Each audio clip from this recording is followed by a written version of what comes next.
Hi friends, இன்னைக்கு lunch என்ன recipe பார்க்க போகிறோம் அப்படின்னா மீன் குழம்பு எப்படி வைக்கிறது அப்படின்றத பற்றி தான் பார்க்க போகிறோம். அதுக்கு 1.5 kg மீன் வாங்கியாச்சு.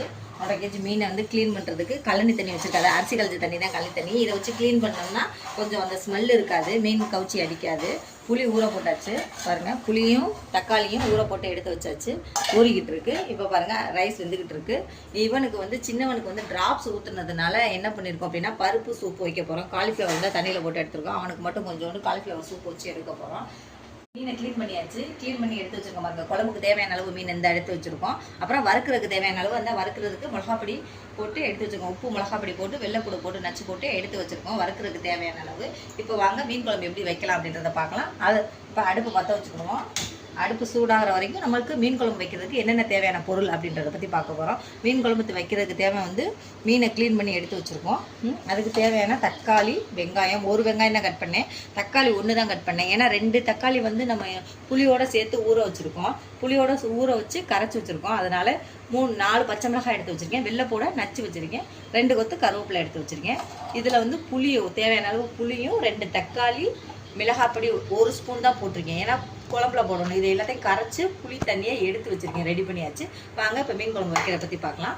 மீன் குழம்பு வைக்கல சட்டி சூடாயிருச்சு. இப்போ பாருங்கள், சட்டி நல்லா சூடானதுக்கப்புறம் தேவையான அளவு எண்ணெய் ஊற்றிக்கிறோம்.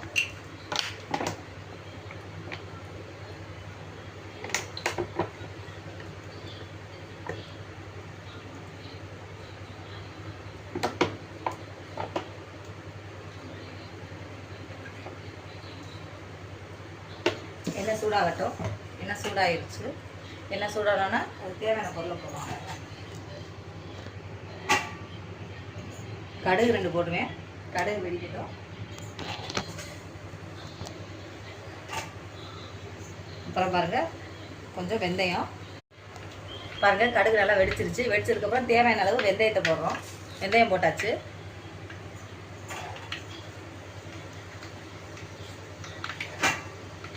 அதுக்கப்புறம் அதிலே வந்து கொஞ்சோண்டு சோம்பு, கொஞ்சம் சீரகம் கொஞ்சம் மிக்ஸ் பண்ணி இதில் போட்டாச்சு. பொரிஞ்சு வந்துருச்சு. பொரிஞ்சு வந்ததுக்கப்புறம் நம்ம 2 கொத்து கருவேப்பிலை எடுத்து வச்சுருக்கோம்ல, அந்த கருவேப்பிலையை உருக்குறோம். உருகி அதிலே போட்டோம். அதுக்கப்புறம் என்ன பண்ணுறோன்னா 4 பச்சை மிளகாய் கட் பண்ணி வச்சுட்டு அதில் போடுறோம். போட்டு நல்லா கலரணும். அப்புறம் வெள்ளைப்பூடை போடுறோம். நச்சு விட்டு வெள்ளைப்பூடை போட்டு வதக்குறோம். அப்புறம் வெங்காயத்தை போடுறோம்.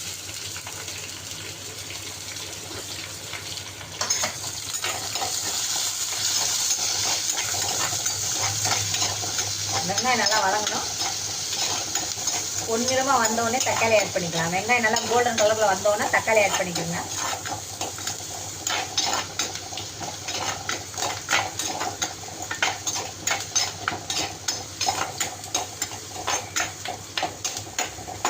வந்துருச்சு. இப்போ தக்காளி ஆட் பண்ணுறோம்.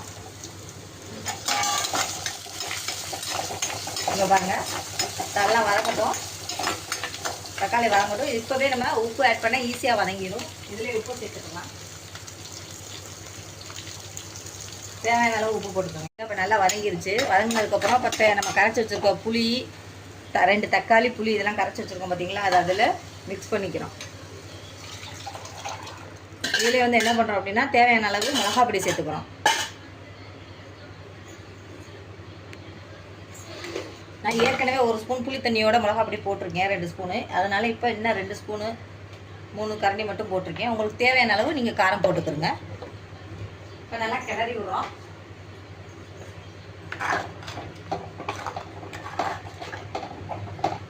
கிளறி விட்டு நல்லா கொதி வர்ற மாதிரி பார்க்கணும். கொதி வந்ததுக்கப்புறம் நம்ம மீனை, மண்டை எல்லாத்தையும் எடுத்து இதில் போடணும். கொதி வரட்டும். அப்புறம் நம்ம இந்த மீன் மண்டை எல்லாத்தையும் இதில் சேர்த்துக்கிறோம். பாருங்கள்